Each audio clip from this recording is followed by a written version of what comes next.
사람들이 많이 헷갈려하는 것 중에서 5가지 제사법과 그 제사법을 드리는 제사의 방법 4가지를 혼동을 많이 합니다. 저도 지난주에 혼동 맞지요? 자, 여러분, 제사법에는 5가지가 있습니다. 우리가 1장에서 봤던 번제, 2장에서 봤던 소제, 오늘 3장에서 말하는 화목제, 그리고 다음 주에 나오는 속죄제, 그리고 속건제, 이렇게 5가지 제사법이 있습니다. 자, 번제는 그리스도의 절대 헌신을 말한다 했어요. 그래서 제물을 완전히 불로 태워서, 가죽 빼고는 완전히 불로 태워서 드립니다. 소제도 그리스도의 순결한 삶과 겸손한 헌신을 말합니다. 그래서 다 태워드린다 그랬어요. 자, 그리고 5대 제사를 드리는 제사의 방법에는 이 5대 제사를 번제, 소제, 화목제, 속죄제, 속건제를 드리는 제사의 방법에는 4가지 종류가 있는데, 첫 번째로 화제입니다. 화제는 말 그대로 불로 태워서 드린다는 의미예요. 그리고 전제, 화제를 드릴 때 포도주나 독주를 이제 중간쯤이나 마지막 부분에 쏟아붓는 것을 말하는데, 여러분, 사실 저는 예전에 불장난을 좀 많이 해봤습니다. 여기 또랑가 이거 없을 때 여기 밑에 내려가가지고 개구리 잡고 붕어 잡고 그래가지고 혼자 길거리에 있는 성냥 주워가지고 불 붙여가지고 그래 놀고 삶고 괜히 그 삶고 어느 날은 삶다가 보고 옆에 차가 불이 났어요. 내가 한 건 아닌데, 그랬더니 동네 형들이 너가 여기 있으면 오해받는다고 얼른 가라 그래가 도망가고 막 그랬던 많은 일들이 있습니다.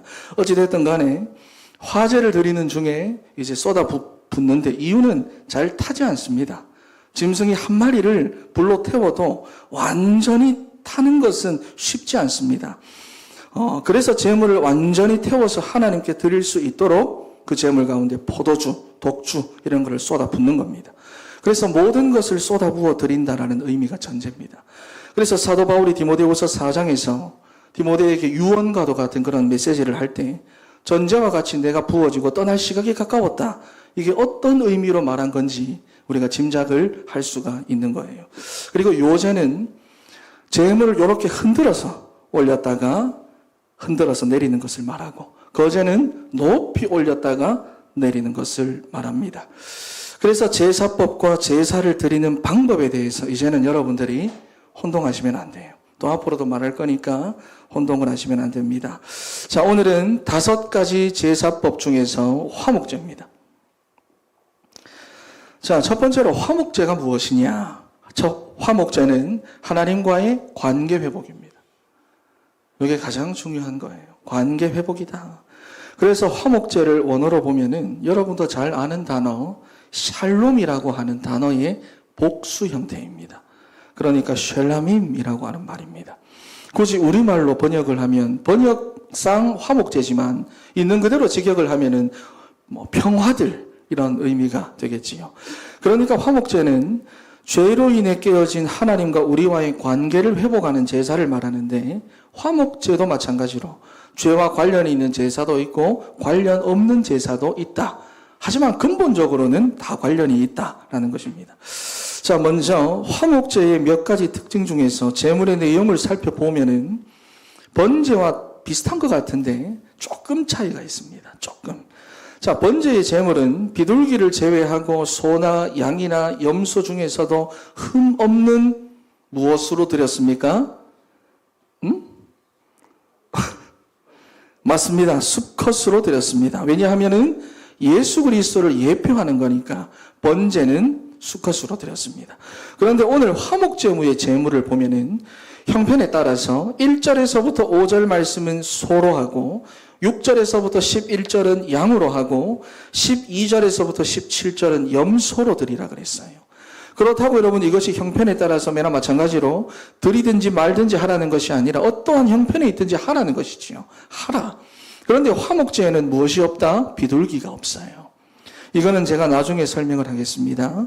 그리고 또 중요한 특징이 수컷만 번제는 드렸는데 여기는 수컷이나 암컷이나 흠없는 것으로 드려라. 암컷도 포함이 되어져 있습니다. 자, 여러분, 이것은 무엇을 말할까요? 암컷도 드리라고 하는 것은 죄의 범위가 남자와 여자를 가리지 않는다는 것을 말하는 것이고, 남자든 여자든 하나님은 우리 모두와 화목하기를 원하신다는 것을 화목제를 통해 보여주는 것입니다. 그러니까 로마서 3장 23절 말씀에 모든 사람이 죄를 범하였다. 그래서 하나님의 영광에 이르지 못한다. 로마서 3장 10절 말씀에 의인은 없나니 한 사람도 없다. 이것을 말씀하시는 거예요. 그리고 두 번째, 제물의 분배입니다. 자, 번제의 경우는 완전한 헌신입니다. 하나님께 다 드리는 거예요. 그래서 짐승의 가죽을 벗겨 제사장의 몫으로 그것만 주고는 나머지는 전체를 다 태워서 하나님 앞에 드렸습니다. 그리고 소제의 경우도 마찬가지로 헌신된 삶이죠. 제사장이 한 웅큼을 집어서 하나님께 화제로 그것을 태워 드리고 나머지의 것은 제사장의 몫으로 주었다 그랬어요. 자, 그런데 화목제는 짐승의 기름만 다 떼어내가지고 하나님 앞에 드렸습니다. 기름만. 하나님의 몫은 기름입니다. 그래서 3절 말씀을 보면은 3절 말씀부터 보면은 내장에 덮인 기름과 내장에 붙은 모든 기름과 두 콩팥과 그 위의 기름 곧 허리 쪽에 있는 것과 간에 덮인 거풀을 콩팥과 함께 떼어낼 것이요 그랬습니다. 여러분 가만히 보면은 부위가 정말 정확합니다. 자, 나 자신을 생각하면 돼요. 나 자신을 내장에 덮인 기름. 둘째로 내장에 붙은 모든 기름, 내장 지방을 말합니다. 그렇죠? 셋째로는 두 콩팥과 허리 주변에 있는 기름. 그렇죠? 허리 다 잡히시죠? 허리에 있는 기름. 그리고 간. 우리 중에도 지방간이 있는 사람들이 있습니다. 그 간. 그러니까 기름이라고 하는 기름은 다 떼어내가지고 하나님께 드리라는 것입니다. 양과 염소의 경우도 마찬가지입니다. 다 기름만 떼가지고 하나님께 드려라. 왜냐하면 16절 말씀에 모든 기름은 여호와의 것이니라 그랬어요.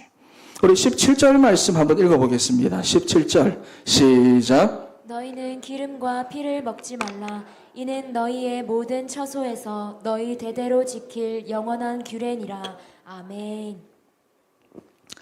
자, 여러분 피는 무엇을 예표합니까?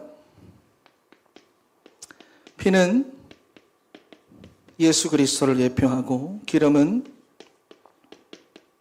성령을 예표하는데, 그래서 기름과 피는 인간의 소유가 아니라 온전히 하나님의 것이고 하나님께 드려져야 됩니다. 인간이 함부로 소유하면 안 돼요. 그런데 그리스도를 예표한다. 성령을 예표한다. 그래서 하나님의 것이다. 여러분 결국은 무엇을 말합니까? 성삼위 하나님을 말하는 것입니다. 그 자체로 성삼위 하나님을 말합니다. 그래서 잘 보세요. 성경에 보면은 피째 먹지 마라 이런 말들이 많이 나옵니다.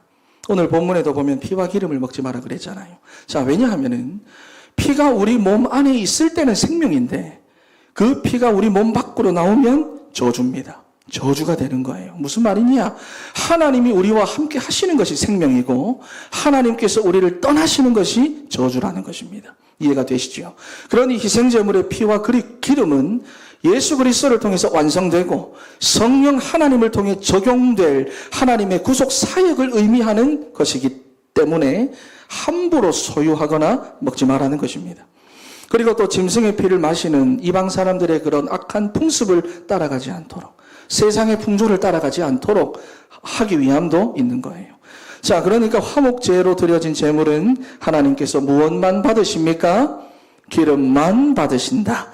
그리고 피는 제사장들이 제방 사방으로 뿌린다. 정리가 되셨죠? 자, 여러분 그러면 고기가 남습니다. 고기는 다 남지요. 자, 번제는 다 고기까지 다 태워서 하나님 앞에 드리는 겁니다. 절대 헌신을 말합니다. 화목제는 이 고기를 가지고 어떻게 하느냐? 나눠 먹었습니다. 그러니까 제사장의 목도 있고 이제까지는 없었던 예배자의 목도 있었다 하는 것입니다. 왜냐하면 화목제는 화목의 제사입니다. 화목하는 제사. 그래서 하나님께 드리고 난 뒤에는 제사장과 예배자가 이웃들과 함께 음식을 나눠 먹을 수가 있었어요. 그래서 화목제의 제물로 그래서 비둘기는 사용되지 않았던 겁니다. 나눠 먹을 수가 없기 때문에. 나눠 먹을 수 없기 때문에. 이해가 되시죠? 그런데 먹는 것도 여러분 그냥 먹는 것이 아닙니다. 레위기 7장과 10장 말씀을 보면은 거기도 화목제에 대한 내용이 나오는데 먹는 장소가 다 정해져 있어요. 그리고 먹는 부위도 다 정해져 있습니다. 그리고 하루 만에 그 많은 고기를 다 먹어야 됩니다. 하루 만에. 여러분 우리가 한두 근만 해도 배부른데 그 많은 고기를 하루 만에 다 먹어야 됩니다. 자, 서원제만 이튿날까지 먹고 나머지는 하루 만에 다 먹어야 된대요. 그렇다는 말은 이웃들을 다 불러가지고 이웃들과 함께 먹으라는 것입니다. 자, 그런데 이것을 우리가 이 화목제 제물을 먹는 것을 가지고 단순한 식탁 교제로 여러분들이 생각하시면 안 됩니다. 왜냐하면 화목제는 앞에서도 말씀을 드렸지만 그리스도의 죽으심을 통한 하나님과의 관계 회복입니다. 그리스도가 없는 교제는 아니라는 거예요. 그런데 그 화목하게 하는 제물로 너희도 먹고 이웃도 나누어 먹어라. 무엇을 뜻합니까? 그냥 단순한 식탁 교제가 아니지요. 하나님 앞에서는 말씀대로 하나님과 화목하게 하시는 예수 그리스도의 십자가를 증거하는 전도자의 삶을 살겠다 내가 약속하는 것이고, 사람들의 관계에 있어서는 하나님의 나라를 위해 교제하며 화목하게 하는 복음을 증거하고 하나님의 나라를 위해 서로 용서하고 화해하며 화목하겠다 하는 것입니다. 그래서 속건조에서도 더 구체적으로 다루겠지만은 정말로 내가 그리스도인이라고 한다면은 용서를 받지는 못하더라도 용서를 구하는 것까지는 반드시 해야 됩니다. 내가 정말 그리스도인이라면. 그 사람이 받아주냐 안 받아주냐 하는 것은 그 사람 몫이고, 받든지 안 받든지 간에 그리스도인이라고 한다면 용서를 구하는 것까지는 해야 됩니다. 그렇다고 용서해 달라고 막 매달릴 필요는 없어요. 거기까지 하면 우리는 하나님 앞에서 할 거 다 하는 거예요. 자, 그리고 짐승을 가져온 사람도 고기를 먹는다. 우리가 오늘 그랬잖아요. 그렇다면 질문입니다. 뉘앙스를 잘 한번 들어보세요. 내가 가져온 재물 내가 먹는다. 이거 맞습니까? 아니니까 뭐 질문을 했겠지요. 아니지요. 내가 가져온 재물 나도 먹는다. 그 재물에 대한 권리 내게도 있다. 여러분, 우리가 교회 공동체 안에서 하나님께 드려진 헌물과 헌금에 대해서는 이런 세상적인 개념으로 보면 절대로 안 됩니다. 드려졌다는 것은 그때부터 하나님의 것입니다. 우리 마음대로 여러분 사람이 나누거나 사람이 사용하거나 권리를 주장하면 안 돼요. 하나님께서 정하신 대로 해야 됩니다. 그래서 레위기 7장과 10장 말씀에 보면 그 화목제의 내용이 나오는데, 사람들이 보면 닭가슴살 많이 먹지요. 제사장의 몫으로 가슴살과 우편 뒷다리를 주는데 표현을 보면은 흔든 가슴과 들어 올린 뒷다리라고 그랬어요. 자, 이게 바로 뭐냐면은 요제로 드린 가슴과 거제로 드린 뒷다리를 말하는 건데, 요제를 흔들어서 하나님께 올렸다가 하나님께 드렸다가 내리는 것이고, 거제는 하나님께 높이 올렸다가 내리는 것이라고 했습니다. 다시 말해서 사람이 주는 게 아니라 하나님께서 주시는 거예요. 내가 낸 거 내가 먹는 게 아니라 내가 드린 것을 하나님이 받으시고 하나님의 것을 하나님이 내게 주시는 것입니다. 이해가 되시죠? 그래서 드려진 헌물과 헌금에 대해서는 자기의 권리를 주장할 수 없다는 것입니다. 아시겠지요? 그래서 각 기관과 지역교회와 팀별로 드려진 예물들도 다 마찬가지입니다. 하나님의 것이다. 확실한 개념이 잡혀야 됩니다. 사람이 함부로 취하거나 나누거나 권리를 주장할 수 없다. 여러분, 우리가 이런 부분들은 성경을 통해서 제대로 배워야 됩니다. 자, 그리고 만약에 이러한 정한 규례들, 화목제의 규례들을 지켜지지 않았을 때 우리 마음대로 이튿날에도 먹고 막 고기 남았는데 아깝다 그러면서 3일째도 먹고 다른 장소에 가서 마음대로 먹고 하면은 어떻게 되느냐. 레위기 7장과 10장에 보면 나와요. 제사 자체가 부정한 것으로 간주돼 버리고 그렇게 한 자는 그 모든 죄를 짊어지고 백성 중에서 끊어지게 될 것이다 그랬어요. 그래서 우리는요, 우리가 받은 이 구원의 축복을 나만 가지고 있으면 절대로 안 됩니다. 늦기 전에 서둘러서 하나님을 떠나 불안과 고통 속에 인생의 무거운 짐을 짊어지고 가는 사람들에게 하나님 만나는 길, 하나님과 화목하게 하시는 예수 그리스도를 증거해야 합니다. 그리고 믿음이 약하고 어린 성도들 세워주셔야 돼요. 도와주셔야 돼요. 격려해 주셔야 돼요. 그래서 사람들이 볼 때에 여러분을 막 숲으로 여기게 될 만큼 그러한 화목제의 삶을 살아가는 우리 사랑하는 진천의 성도 다 되시기를 바랍니다. 이사야 60장 말씀을 보면은 그렇게 우리가 빛을 발하고 있으면 우리의 아들들과 딸들과 세상의 재물들까지 다 우리에게 몰려온다 그랬어요. 여러분, 숲이 되시기를 바랍니다. 옆에 계신 분들에게 숲이 되시기를 바랍니다. 시작.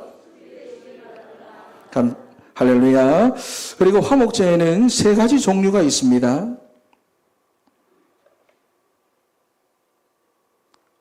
여기 세 번째, 화목제의 종류. 세 가지가 있습니다. 자, 첫 번째로 하나님께 받은 은혜에 감사하며 드리는 감사제가 있습니다. 주보에는 있지요? 없습니까? 네, 제가 하다가 날렸나 봐요. 자, 감사제가 있습니다. 그리고 두 번째, 주신 말씀에 결단하고 말씀이 성취되었을 때 드리는 서원제가 있습니다. 레위기 7장에 보면 나옵니다. 자, 서원은 많은 분들이 서원에 대해서 오해를 하는 것이 서원은 내가 하나님하고 딜을 하는 게 아닙니다. 이렇게 해주시면 내가 이렇게 하겠습니다. 이게 아니라 주신 말씀 앞에 내가 결단하는 게 서원입니다. 그게 서원입니다. 그래서 구약시대 대표적인 서원이 무엇입니까? 나실인이잖아요. 나실인. 나실인의 내용이 무엇입니까? 삭도를 대지 않고 포도주를 마시지 않고 시체를 만지지 않는다. 한마디로 말하면 무엇을 말합니까? 집중입니다. 집중. 나실인의 언약은 집중입니다. 그렇게 평생을 나실인으로 서원을 하든 한시적으로 하든 집중을 말하는 거예요. 이게 서원제입니다. 그리고 나서 자원제.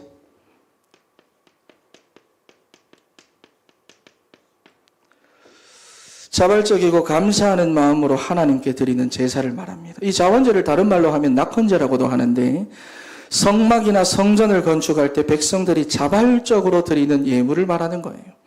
자, 그러니까 화목제를 한 단어로 말하면 무엇이냐? 한 단어로 말하면 감사입니다. 여러분, 제가 늘 말씀을 드렸지만은 우리 육신의 건강을 매길 때도 어떻게 보면 기준이 되는 수치가 있듯이 저 사람의 신앙은 정말로 건강하다, 믿음이 참 건강하다, 이렇게 그 건강한 신앙의 척도와 기준이 되는 것이 무엇이라고 말했습니까? 그게 감사라고 그랬어요. 감사. 하나님과 바른 관계 속에 있는 사람은 말에 원망불평이 없어요. 감사만 있습니다. 그것을 화목제가 우리에게 말해주는 것입니다. 그래서 화목제가 무엇인지를 봤는데 우리가 전도자의 삶을 살면서 날마다 하나님과 사람 앞에 화목제의 삶을 살아가며 다른 사람들이 우리를 볼 때 정말로 숲으로 여기게 되는 하나님의 역사가 여러분들 가운데 있게 되기를 바랍니다. 그래서 복음 빼고는 여러분들 다 양보해버리세요. 웬만하면은. 다 양보하세요. 고작 여러분 나 하나 기분 좋아가지고 뭐합니까? 그렇지요. 내 기분도 감정도 주와 복음을 위해 다 양보하고 정말로 하나님 나라에 쓰임받아 하나님과의 그 관계 속에서 더 큰 은혜와 축복을 누리는 우리 사랑하는 진천의 성도 다 되시기를 바랍니다. 그런데 그리스도께서 이미 여러분 화목제물이 되셔가지고 하나님 만나는 길을 완전히 여셨습니다. 하나님 만나는 길을 완전하게 완벽하게 열어놓으셨습니다. 자, 그래서 이사야 59장 말씀을 보면은 하나님께서 나와 막 가까이 하고 싶어도 가까이 하지 못하도록 하는 것이 바로 뭐냐? 죄라는 것입니다. 이게 죄라는 거예요. 죄로 인해 하나님과 내가 어떤 관계가 되었다? 원수된 관계가 된 겁니다. 그런데 여자의 후손으로 오신 예수 그리스도께서 십자가에서 죽으시고 피 흘리심으로 말미암아 하나님과 나를 화목하게 하셨습니다. 그래서 로마서 5장 10절 말씀 한번 읽어보겠습니다. 로마서 5장 10절 말씀 시작. 곧 우리가 원수 되었을 때에 그의 아들의 죽으심으로 말미암아 하나님과 화목하게 되었은즉 화목하게 된 자로서는 더욱 그의 살아나심으로 말미암아 구원을 받을 것이니라. 아멘. 요한일서 4장 10절에도요. 사랑은 여기 있으니 우리가 하나님을 사랑한 것이 아니요 하나님이 우리를 사랑하사 우리 죄를 속하기 위하여 화목제물로 그 아들을 보내셨음이라 그랬습니다. 여러분, 우리가 먼저 하나님을 사랑한 게 아니라 하나님께서 우리를 먼저 사랑하사 하나님과 나를 원수되게 했던 이 죄 문제, 이 죄를 속하기 위하여 그리스도를 화목제물로 보내셨다. 여러분, 이것이 바로 복음입니다. 그래서 복음은요, 우리가 하는 게 아니라 하나님이 하시는 겁니다. 하나님. 우리가 제물이 되는 게 아니라 그리스도가 화목제의 제물이 되셔서 하나님 만나는 길을 완전히 열어두시고는 원수되었던 하나님과의 관계를 다 끝내주신 거예요. 그러니 앞으로도 우리의 생각, 판단, 행위, 노력 필요 없이 우리는 따라가기만 하면 됩니다. 따라가기만 하면 됩니다. 오늘 오전에도 말씀을 나눴지요. 하나님의 말씀에 붙잡혀서 그리스도 안에 있는 사람을 가리켜서 제자라고 말했습니다. 우리는 따라가기만 하면 됩니다. 우리 옆에 계신 분들에게 따라가기만 하면 됩니다. 시작. 자, 여러분, 그런데 죄의 범위가 모든 사람이죠. 모든 사람. 이 죄의 범위가 모든 사람. 모든 사람이 죄를 범하였음에. 그래서 요한 1서 2장 2절 말씀을 보면은 그는 우리를 위한 화목 제물이니 우리만 위할 뿐 아니요 온 세상의 죄를 위함이시라. 온 세상의 죄를 위함이라. 하나님은 모든 사람이 구원받기를 원하시고 모든 사람이 구원받을 수 있는 길을 다 준비해 놓으셨습니다. 그렇지만 만인 구원설은 아닙니다. 아닙니다. 구원의 길은 완벽하게 준비해 놓으셨지만 누구든지 주의 이름을 부르고 예수 그리스도를 믿는 자는 구원을 받지만 택한 사람들만 구원받습니다. 이 부분을 잘 구분을 하셔야 돼요. 자, 그래서 화목제를 한마디로 정의한 성경 구절이 있습니다. 찾아보겠습니다. 고린도후서 5장입니다. 고린도후서 5장.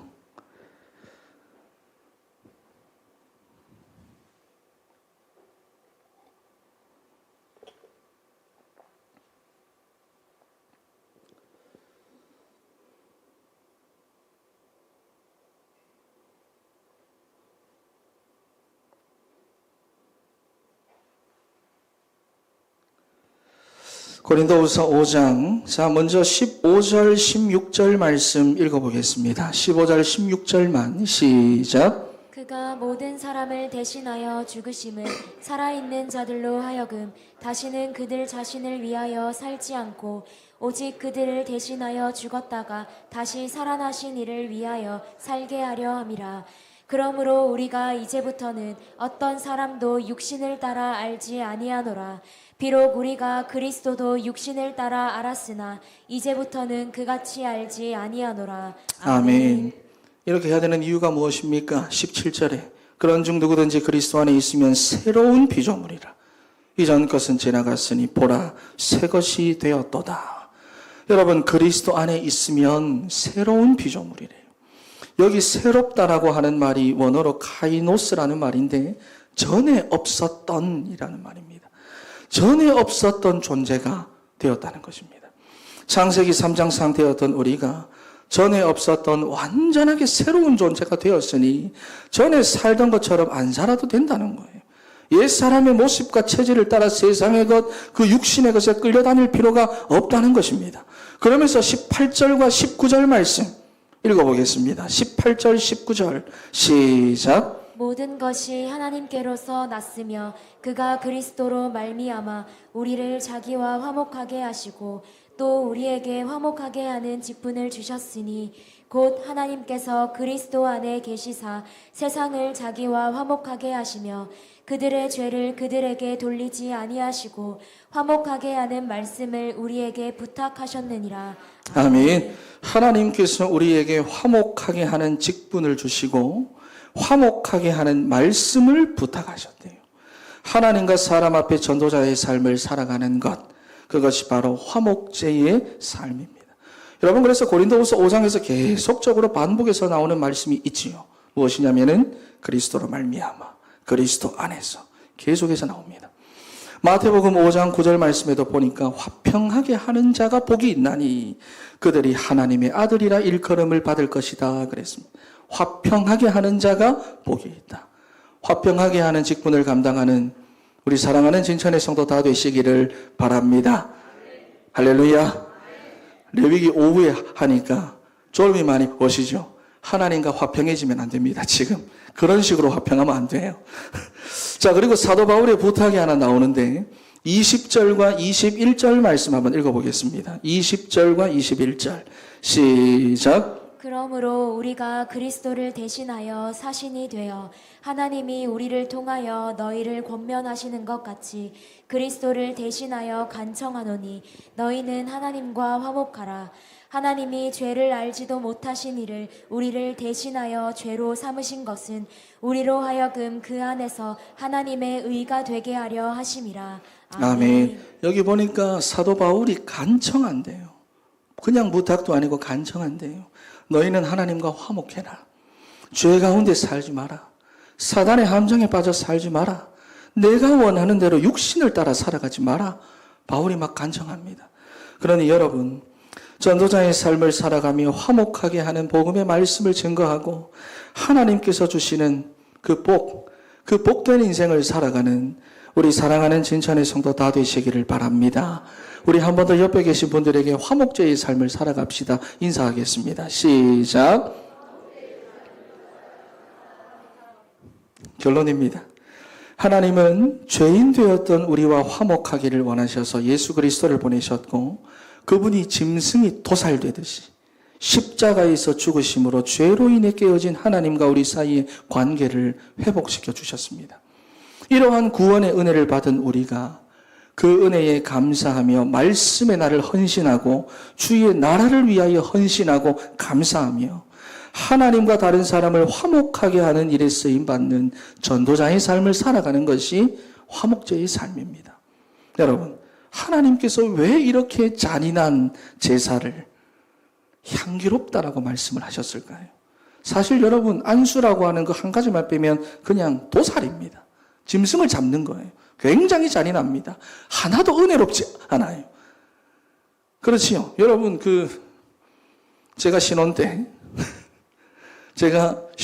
상해 간사가 꽃게를 잡는다고. 그때 처음이니까 꽃게를 잡는다고. 꽃게 이렇게 칼로 툭 하니까 꽃게 눈이 툭 튀어나와가지고 눈이 마주쳤다고 못 잡겠다는 겁니다. 내보고 웃자라고. 꽃게 가지고도 극하는데 여러분, 내가 기르던 짐승, 내가 기르던 소, 내가 기르던 양, 내가 기르던 염소, 짐승 쉽게 안 죽거든요. 그런데 그렇게 잔인하게 도살을 하면서 하나님은 왜 향기롭다라고 말씀을 하실까요? 왜 그럴까요? 가장 중요한 포인트가 안수입니다. 안수. 내 죄를 전가하고 그 죄를 대신 내 죄가 죽는 거지요. 그 죄가 없어지는 것을 보고 하나님은 향기롭다라고 말하는 거예요. 여러분, 그래서 제사라고 하는 것은 그래서 나 자신을 드리는 것입니다. 그냥 단순한 예배가 아니라 나 자신을 드리는 겁니다. 그런데 원래는 나를 그렇게 드려야 되는 건데 그리스도께서 이미 자기를 그렇게 드리셔서 완성해 놓으신 것이 복음 그 자체라는 거예요. 그래서 피가 있어야 된다, 없어야 된다. 그건 중요하지 않습니다. 피가 있어야 되지요. 그러나 중요하지 않습니다. 예배는 그리스도만 선포되고 그리스도만 고백되고 그리스도가 주인되고 그리스도만 증거되어야 합니다. 이게 가장 중요합니다. 그리고 그리스도 안에 있는 우리의 삶이 거룩한 산 제물이 되어서 날마다 그리스도가 주인되어 그리스도께 감사하고 구원의 축복을 누리며 그리스도가 증거되는 전도자의 삶이 되어야 하는 것입니다. 그래서 성경은 그냥 그리스도 말하지 않습니다. 오직 그리스도를 말하는 거예요. 우리의 삶이 정말 오직 그리스도로 답을 얻어 여러분 정말로 번제의 삶, 소제의 삶, 화목제의 삶, 앞으로 하는 속죄제의 삶, 속건제의 삶을 다 살아가게 되는 우리 사랑하는 진천의 성도 다 되시기를 바랍니다. 기도하겠습니다.